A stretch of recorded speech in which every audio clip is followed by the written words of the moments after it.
नमस्कार दोस्तों, UP TET की क्लास में आप लोगों का बहुत बहुत स्वागत है। जैसा कि हमने कहा था पिछले वीडियो में कि यूपी टेट की विषयवार कक्षा स्टार्ट की जाएगी, तो ये पहली क्लास होगी। आप लोगों की ये जिम्मेदारी बनती है कि जितने भी यूपी टेट के परीक्षार्थी हैं उन तक ये वीडियो पहुंचाएं, उन तक ये वीडियो शेयर करें। व्हाट्सएप ग्रुप में, फेसबुक ग्रुप में इस लिंक को आप लोग शेयर करें, जिससे कि अधिक से अधिक लोग जुड़ सकें और मेरा मनोबल बढ़े और मैं इसी तरह के वीडियो रेगुलर बना सकूं। तो ये हिंदी भाषा का वीडियो रहेगा और जब इसके लगभग सभी क्वेश्चन समाप्त हो जाएंगे तो किसी दूसरी भाषा का, जैसे कि मैथ है, पर्यावरण अध्ययन है या साइकोलॉजी है, उसका फिर बाद में हम लोग इसके बाद में अध्ययन करेंगे। तो सबसे पहले हिंदी के सभी क्वेश्चन हम लोग देखेंगे। 8 फरवरी 2020 को यूपी टेट का जो पेपर हुआ था वह ये पेपर है, हिंदी के क्वेश्चन वहीं से लिए गए हैं। तो आप लोग बहुत ध्यान से देखिए, पिछले क्वेश्चन से बहुत सारे क्वेश्चन फंस जाते हैं, इसलिए आप लोग एक एक चीज़ ध्यान से देखें। तो हम लोग इसको स्टार्ट करते हैं। पहला क्वेश्चन है, प्रकाशन वर्ष की दृष्टि से डॉक्टर हरिवंश राय बच्चन की रचनाओं का अनुक्रम बताना है। तो इसमें मतलब जो सबसे पहले प्रकाशित हुआ हो, फिर उसके बाद, तो इसमें जो दिया गया है कि ऑप्शन सेकंड वाला मधुशाला इनकी जो है ये 1935 में प्रकाशित हुई थी, और जो मधुबाला है ये मधुबाला 1936 में प्रकाशित हुई थी, और मधुकलश जो ये है 1937 में, और निशा निमंत्रण 1938 में प्रकाशित हुई थी। इसलिए ये सेकंड ऑप्शन ये इसका सही हो जाएगा। अगला क्वेश्चन देखते हैं। ये इसमें सुमेलित करना है, इसमें दो सूची दी गई हैं, इनको सुमेलित करना है। हिंदी साहित्य सम्मेलन, काशी नागरी प्रचारणी सभा, राष्ट्रभाषा प्रचार समिति वर्धा। तो इनमें से जो तीन ऑप्शन दिए गए हैं सामने, इनमें से कौन सा सुमेलित है हमको देखना है। तो जो हिंदी साहित्य सम्मेलन है ये 1910 में हुआ था, तो इसका ये सही हो जाएगा सी वाला। और काशी नागरी प्रचारणी सभा जो ये है, ऑप्शन ए सही हो जाएगा। 1893 में हुई थी काशी नागरी प्रचारणी सभा, और राष्ट्रभाषा प्रचार समिति वर्धा ये 1918 में हुई थी। तो इसका ये कौन सा ऑप्शन सही हो जाएगा? पहले का सी इसमें दो में है, और फिर दूसरे का ए, तो इसलिए चौथा ऑप्शन इसका सही हो जाएगा। अगला क्वेश्चन देखते हैं। अगला तीसरा क्वेश्चन कह रहा है कि तुलसीदास के रचनाकार कौन है। तुलसीदास जो रचना है इसके रचनाकार कौन है? तो सूर्यकांत त्रिपाठी निराला तुलसीदास के रचनाकार हैं। जो ये इनकी कृति है तुलसीदास, इसमें सूर्यकांत त्रिपाठी निराला जी ने पराधीनता एवं स्वाधीनता की भावना का इसमें चित्रण किया है। तो इसका ये तीसरा ऑप्शन सही हो जाएगा। अगला क्वेश्चन देखते हैं। अन्य से अनन्या आत्मकथा किसकी है? तो ये अन्य से जो अनन्या आत्मकथा है, ये इसमें चार ऑप्शन दिए गए हैं, इसमें से हमको टिक करना है कि ये किसकी है। तो इसमें अन्य से अनन्या जो ये है ये प्रभा खेतान की है, तो इसलिए इसका सेकंड ऑप्शन इसका सही हो जाएगा, प्रभा खेतान, ये वाला सही हो जाएगा। अगला क्वेश्चन 35 नंबर देखते हैं। प्रभु जी तुम चंदन हम पानी किसका वाक्य है? ये जो है प्रभु जी तुम चंदन हम पानी, आप लोगों ने सुना होगा, ये रैदास का वाक्य है। प्रभु जी तुम चंदन हम पानी, तो ये रैदास का प्रसिद्ध वाक्य है। अगला क्वेश्चन है, निम्नलिखित में से कौन सा शब्द तद्भव है? तो इसमें टिक करना है कि तद्भव शब्द कौन सा है। तो इसमें त्रिकुटी, खेत, नाथ या प्रभु, तो इसमें तद्भव शब्द जो है वो खेत है। खेत जो है वो तद्भव शब्द है, बाकी त्रिकुटी तत्सम है, प्रभु तत्सम है, नाथ तत्सम है। खेत जो है इसका तत्सम क्या होगा? इसका तत्सम होगा क्षेत्र, खेत का तत्सम क्षेत्र होता है, तो ये इसका ये सही होगा। अगला क्वेश्चन है, निम्नलिखित में से कौन सा शब्द देशज है? तो देशज शब्द जो है ये धड़ाम, यही देशज शब्द है। बाकी जो औरत, लाश या पतलून है, ये शब्द ये सारे जो हैं ये विदेशज हैं, तो इसका ए वाला ऑप्शन सही हो जाएगा। अगला क्वेश्चन देखते हैं। अगला क्वेश्चन है, छछूंदर के सिर पर चमेली का तेल इसका अर्थ क्या ये बताना है, इसका अर्थ क्या है। तो छछूंदर के सर पे चमेली का तेल जो ये दिया गया है, इसका अर्थ हो जाएगा अयोग्य व्यक्ति को अच्छी चीज देना। तो इसका ये ए वाला ऑप्शन सही हो जाएगा। अगला क्वेश्चन है ऋग्वेद का संधि विच्छेद क्या है। तो ऋग्वेद जो है इसका संधि विच्छेद व्यंजन संधि है, और इसका विच्छेद क्या होगा, ऋक प्लस वेद, ऋक प्लस वेद इसका संधि विच्छेद हो जाएगा। दूसरा वाला ऑप्शन इसका सही हो जाएगा। और इसमें कौन सी संधि अगर पूछे तो इसमें व्यंजन संधि है। आप बीती में समास पूछा गया है। आप बीती मतलब स्वयं के ऊपर जो बीता, स्वयं पर बीती। तो इसमें पर का क्या मतलब है, तत्पुरुष समास। तो इसमें पर निकल के आ रहा है, तो इसका मतलब है यहाँ पर तत्पुरुष समास हो जाएगा।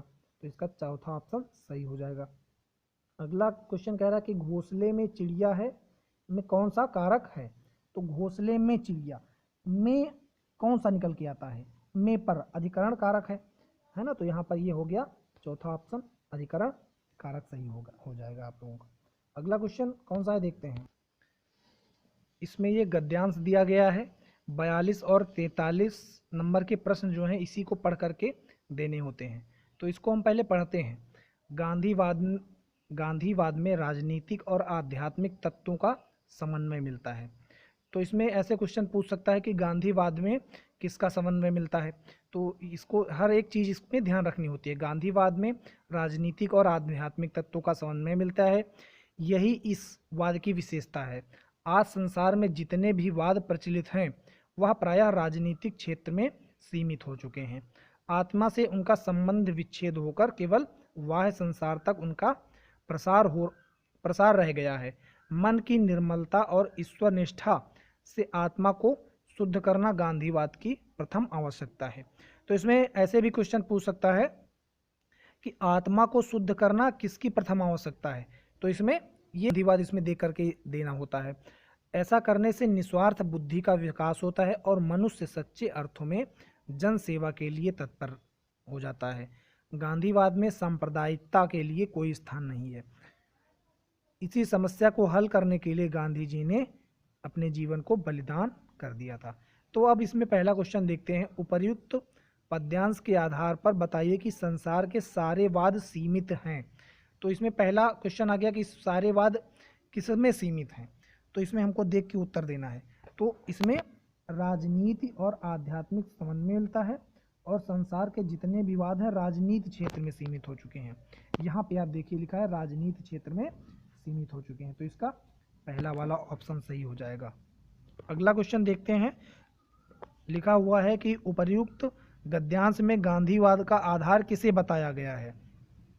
उपर्युक्त गद्यांश में गांधीवाद का आधार किसे बताया गया है। तो अभी हमने पढ़ा कि गांधीवाद में राजनीतिक और आध्यात्मिक तत्वों का समन्वय है।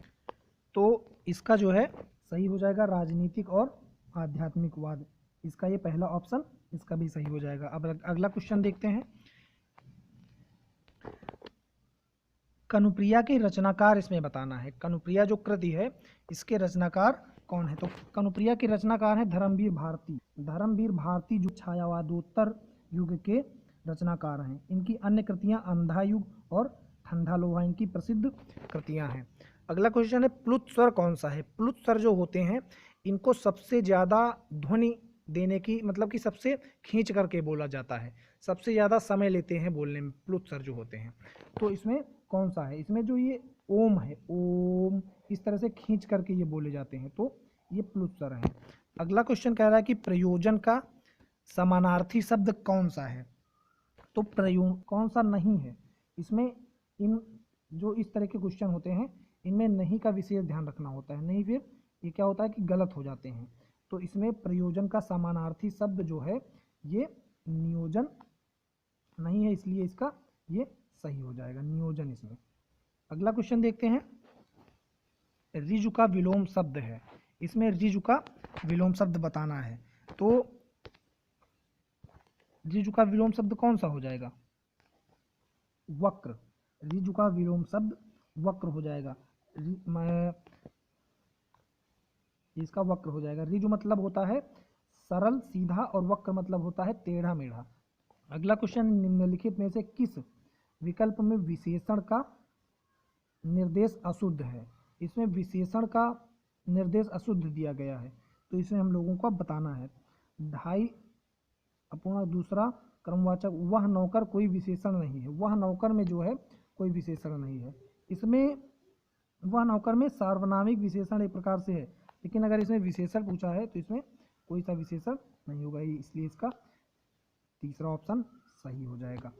अगला क्वेश्चन हम लोग देखते हैं, आप भला तो जग भला वाक्य में सर्वनाम के किस भेद का बोध होता है।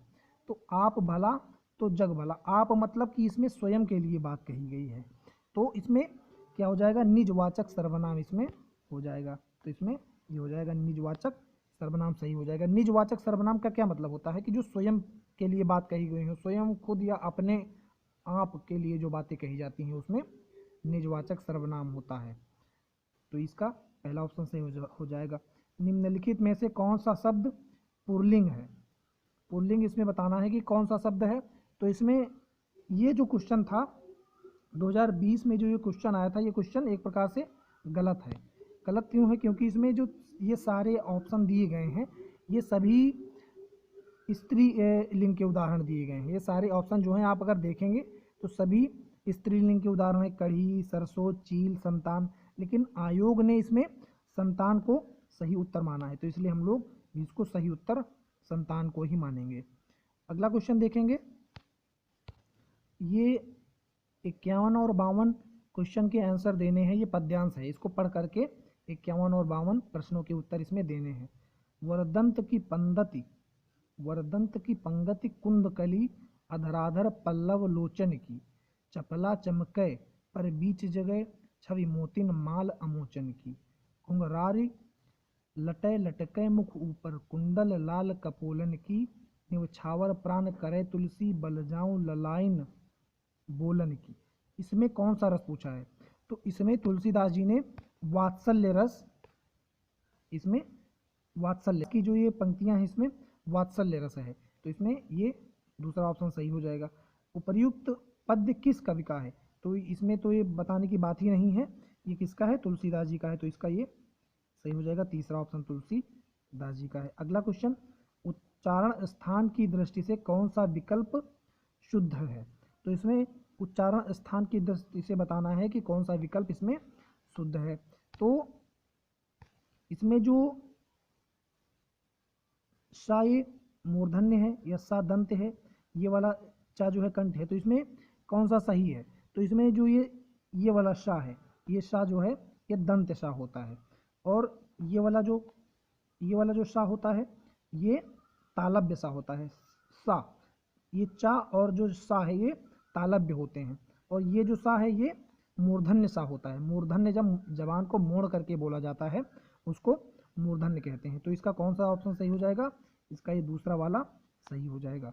अगला क्वेश्चन देखते हैं, निम्नलिखित में से कौन सा कथन अशुद्ध है। तो इसमें अशुद्ध कथन बताना है हम लोगों को।